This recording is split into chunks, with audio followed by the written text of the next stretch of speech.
Re-Zero, Volume 2, Chapter 3, The Sound of the Chain. Dear guest, you look rather unwell. Are you all right? Dear guest, you look like your stomach hurts. Did you soil yourself? As Subaru hung his head in shame, the sisters called out with voices of concern.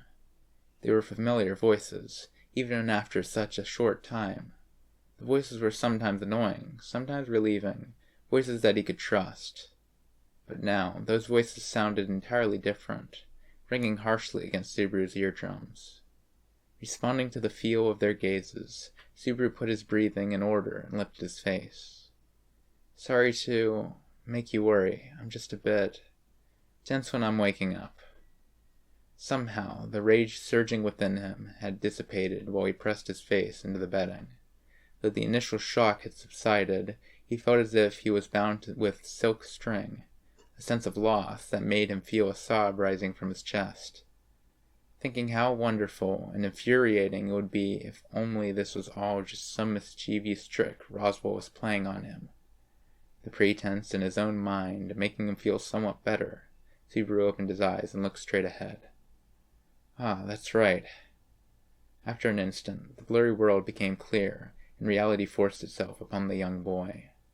Subaru saw the twins standing on both sides of the bed, their hands on the bedding.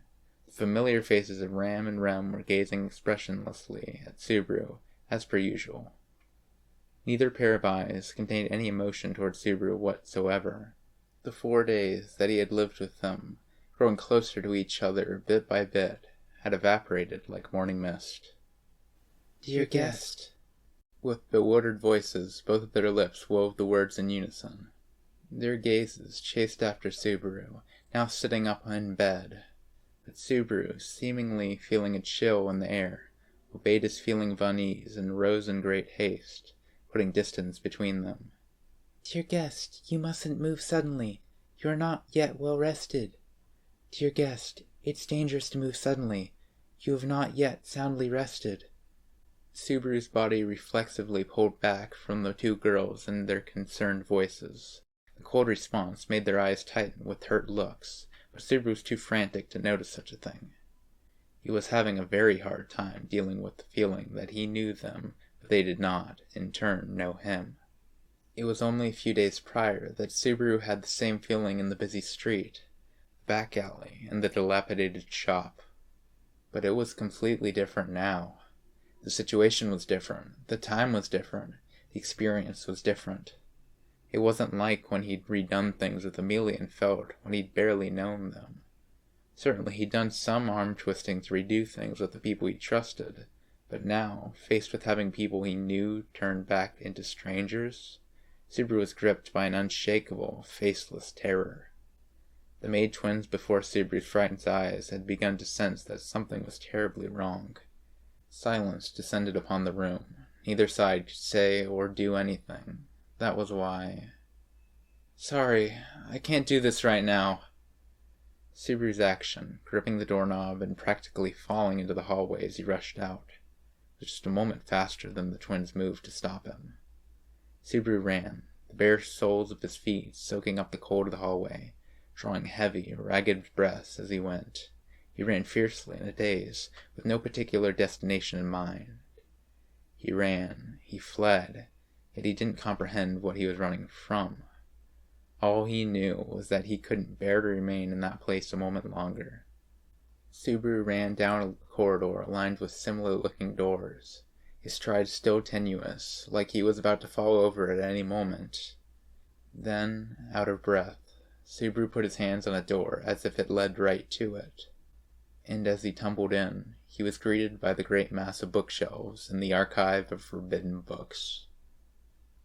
With the door shut behind him, the archive was completely sealed off from the outside world. The only remaining way to intrude into the room from the outside was to open every single door in the entire mansion. Subaru no longer sensed pursuit. He slumped his shoulders, leaned back against the door, and sank to the floor. He wasn't squatting, and yet his knees were shaking. So were the fingers he'd stretched out to try to hold them in place. If I were playing paper sumo, I'd cut some crazy lines right about now. Even his self-mockery had no bite to it. His dry smile seemed to contain nothing but hollowness. The scent of old paper in the air of the calm archive gently sprinkled a sense of ease and tranquility into Subaru's mind. Though Subaru knew it was shallow comfort, it was the only thing he had to cling to at the time. One after the other, after another, he desperately took deep, big breaths. As Subaru gasped like a fish out of water, a scornful voice spoke from within the archive. "Quite a rude thing you are, barging in without so much as a knock." There was a footstool sitting straight ahead from the entrance, one side the dimly lit room. A girl sat upon it. It was Beatrice, guardian of the archive of forbidden books, keeping her distance from Subaru, the same as always, not a single hair of difference. With a loud sound, Beatrice closed the book, altogether too large for her tiny body, and looked at Subaru. "I wonder how do you breach the passage? This makes twice now." "Sorry, a little while is fine, so let me stay here a bit, please." Subaru put his hands together, bowed his head in supplication, and closed his eyes without waiting for a reply. "This is a quiet place, with no one here to bother me. I've got to get a grip on the facts. What's my name? Where am I? Who are the two twins from earlier? What's the name of the girl in front of me, and who is she? This weird room? The 4 days I spent? The promise I made, to be with someone, tomorrow, who... Oh yeah, Amelia." He recalled her silver hair, twinkling under the moonlight, her bashful smile. He remembered the promise he had made with Amelia, with the moon and the starry sky shining above them. "Beatrice..." "Are we close enough for you two to be calling my name, I wonder?" "You said I breached the passage just now, and once before, too?" Beatrice made a sour look at being addressed like an acquaintance and having a question foisted upon her. However, Beatrice valiantly maintained her poise as she replied, "You and your thick skull barged in here not 3 or 4 hours ago." "The time I came in, messing with your setup, and you got mad, so you bullied me. Got it." Though there was no strength behind it, he did not neglect his sarcasm toward Beatrice, getting further under her skin. Subaru had encountered Beatrice 3 or 4 hours earlier, she said. Her words could only mean when he had first awakened at Roswell Manor, when Subaru had, without any thought whatsoever, broken through the looping corridor on his first try. When he next awoke, that morning, Ram and Rem were in front of the bed. "In other words, this is the second time I woke up in the manor, then?" Subaru gathered up memories from all over the place to piece together his circumstances. The only time the twins had both been present when Subaru woke was that morning. They had alternated after that. Furthermore, the first day was the only time when he'd had the social status to use the bed in the guest room. "In other words, I went 5 days ahead, and have gone 4 days back?"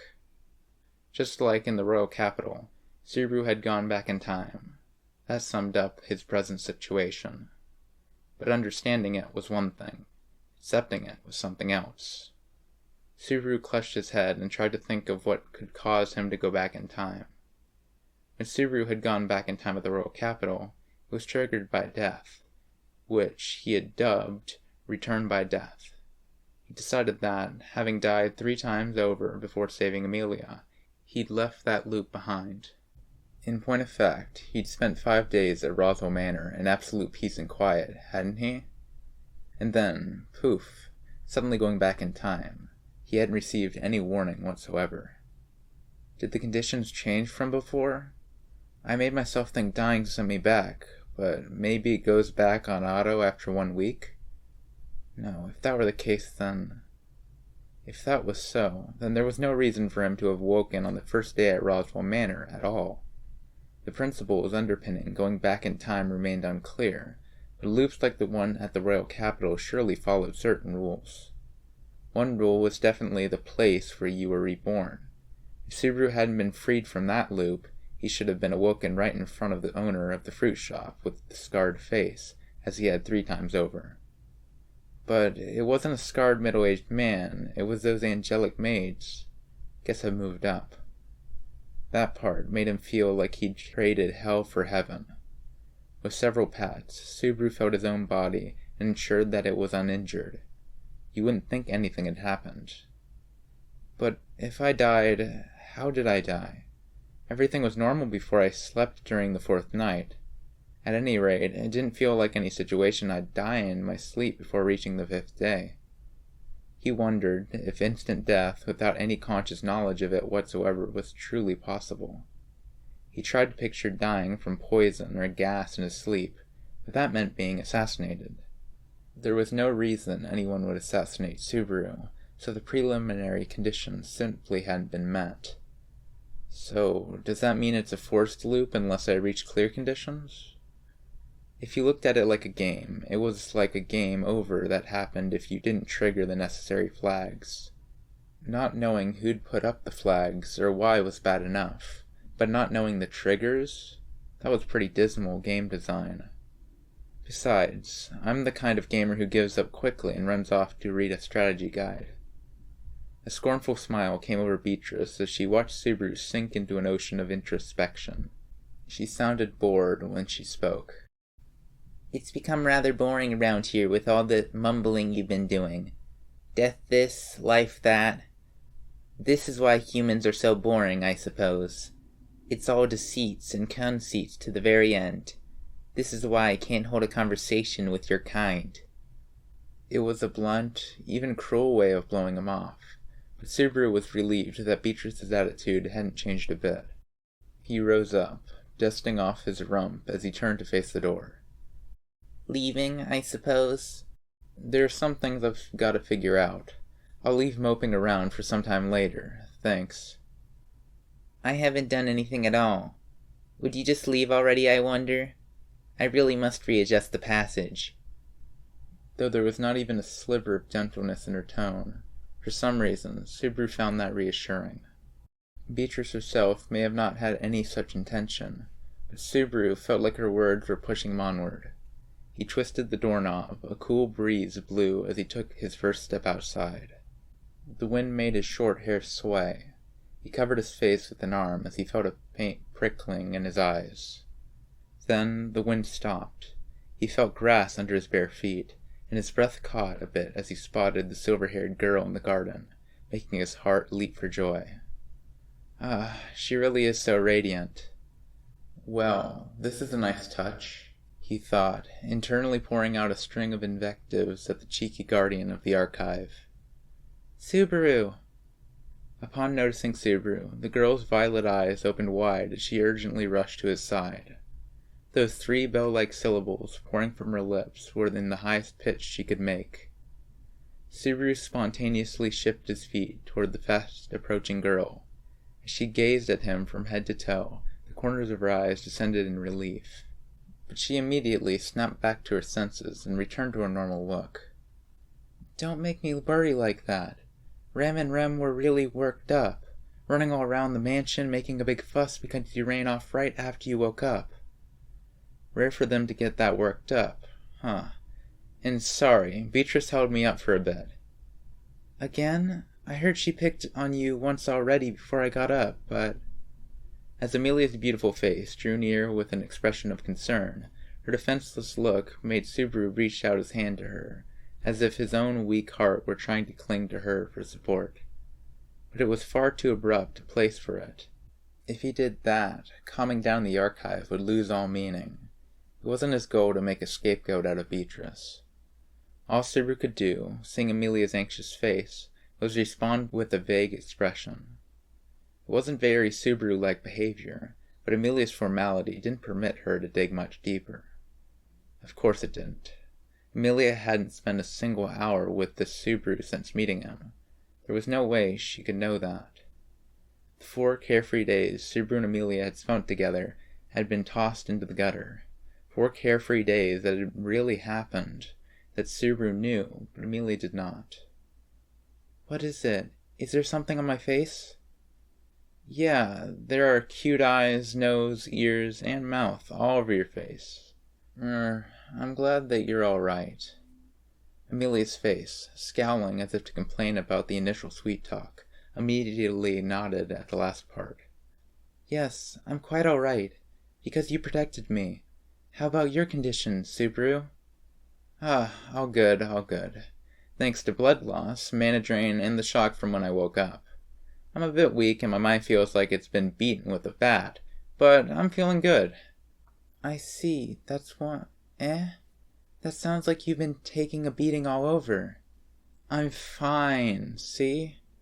He spread out both arms and turned all around to show Amelia that he was in good health. He did seem to be returning to top form, bit by tiny bit. The gears were turning, the tongue was moistening the lips. He had to start being Subaru Natsuki. Well, that's fine and good. Are you going back to the mansion? I have a little bit of business, actually. Ah, chat time with the spirits, huh? I won't be in the way, so can I stay? And lend Puck to me, would you? Amelia tilted her head and spoke as if speaking down to a child. That's fine, but you really have to stay out of the way. This isn't a game. Amelia's sisterly behavior was just so adorable that it made Subaru's spirit burn with determination. Okay, Amelia-tan, let's get this show on the road. Time is short, the world is big, and our tale has just begun. I suppose... What did you say just now? Where did this "tan" come from? It's okay, just go with the flow. With Amelia expressing surprise at his intimate pet name, he pushed on her back as both headed to that spot in the garden. Her losing the will to keep correcting him and grudgingly accepting how he spoke to her had been one of the bonds built up between them during those 4 lost days. Amelia still wore a face of resistance as Subaru walked behind her and murmured very quietly, We'll get back to them. As they stopped, he gazed at her long silver hair and then shifted his eyes to the sky. He spitefully looked at the sun rising in the low sky of the east. This and 4 more, and he'd be right at the appointed hour.